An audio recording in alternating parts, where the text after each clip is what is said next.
Let's look at Matthew 11:29 in its entirety.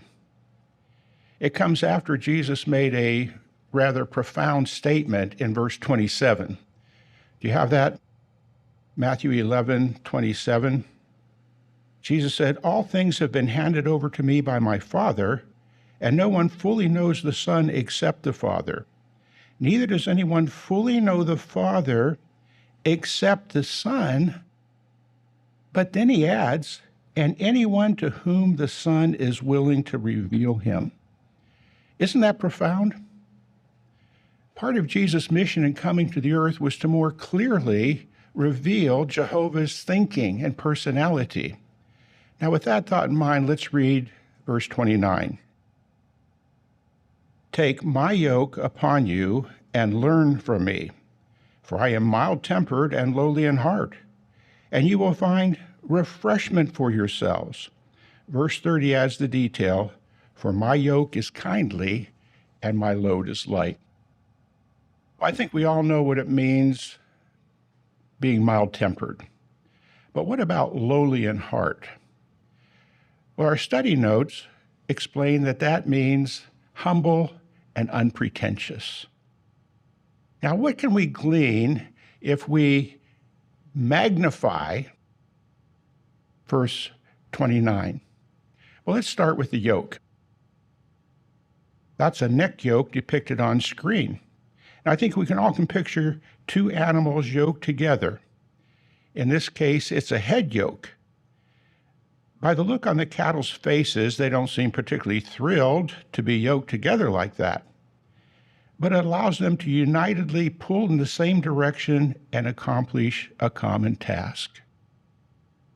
However, Jesus said in verse 30, "My yoke is kindly." Some farmers kindly patted the yoke for that purpose. Jesus' yoke is comfortable for us. But did you notice in the verse he said, "Take my yoke"? What are we to understand from that? Well, Insight offers two possibilities. The first is, if Jesus' yoke is one that Jesus or Jehovah places on Jesus, then that signifies that others can get under the yoke with Jesus and he'll assist them. But the second possibility, if Jesus' yoke refers to one that Jesus puts on us, then the reference is that we submit to his authority and direction as his disciples. The September 2019 Watchtower alludes to those same two possibilities. Now, the yoke is an illustration. Our publications have applied it to Jesus putting his yoke on us. Let's extend the illustration a little. Farmers often train their oxen to respond to verbal commands so that they could keep their hands on the plow and not have to deal with the reins and the plow. The governing body could be likened to the voice of Jesus, the head of the congregation. So when we willingly submit to the faithful slave, we're ultimately submitting to Jesus' authority and direction. And that nicely harmonizes with Matthew 28:18 through 20. You recall, Jesus had considerable authority as a human on earth. But looking at the context of Matthew 28:18, Jesus' words here were spoken after he was resurrected to the spirit life. Now, he'd not yet ascended to his Father, but since Jehovah spoke to him as a human, likely he communicated with Jesus immediately after his resurrection because that was the ultimate sacrifice for mankind. So now the resurrected Jesus says in Matthew 28:18, all authority has been given to me in heaven and on earth. Well, back to Matthew 11:29. It says, if we take that yoke, we will find refreshment for ourselves. That sounds wonderful, doesn't it? Relaxing, luxurious, sweet refreshment. But that's not the intent. A yoke does not represent a vacation. A yoke in and of itself implies work.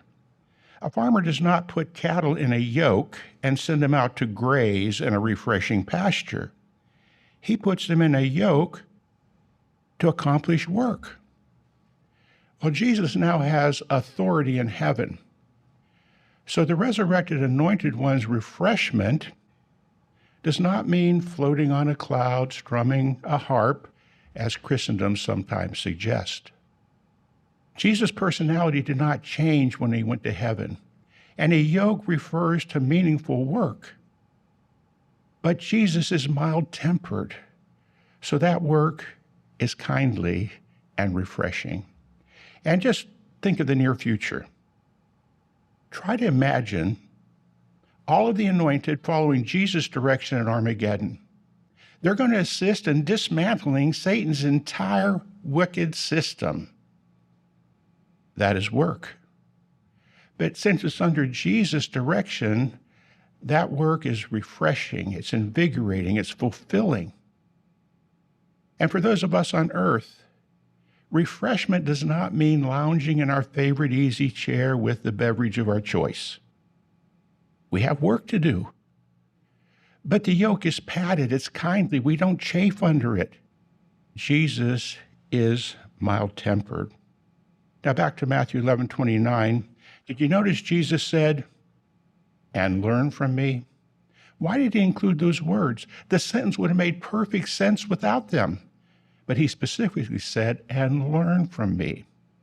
Now, why might that be significant? Well, what about contrast? Who had Jesus' followers learn from all their lives? It was the religious leaders of the day. What a contrast between their attitude and personality when compared with Jesus. Matthew chapter 23, please. His disciples had learned from the scribes and Pharisees, and so they had picked up flaws in their attitude and personality. And as we read Matthew 23:4, please allow Matthew 11:30 to be ringing in your ear. Do you recall? Jesus said, "My load is light." Well, what had the disciples learned previously from the religious leaders? 23:4. They bind up, not light, but heavy loads and put them on the shoulders of men. And if you glance at verse 5, you'll see that they like to piously be seen by men. They like the most prominent seats at meals in the synagogue. But now, verse 11. Learn from Jesus.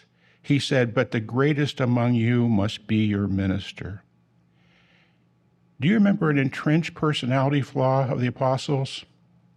They often defaulted into arguing about who's the greatest one among us. They likely learned that from the religious leaders' poor example. So it makes sense in our text today that Jesus pleaded, "Learn from me. In effect, I am different. Learn. I am mild-tempered and lowly in heart." While the yoke of Jesus does definitely include disciple making, we need to learn Jesus in all aspects of Christian discipleship. 1 Peter 2:21, it says he left a model for us to follow his steps closely. That verse, the context does not talk about the preaching work. It's talking about dealing with suffering and interpersonal relationships. For example, 3:1, it says, "In the same way as the model, you wives be in subjection to your husband." 3:7, it says, "In the same way, husbands treat your wife." In chapter 3, verse 8, it's addressed to all of us interacting with one another. It has 4 beautiful Christ-like qualities we need to display with one another. Now, it's true, due to imperfection and misunderstandings, we all make mistakes. But the baseline is learn from Jesus, including the fact that he was mild-tempered and lowly in heart.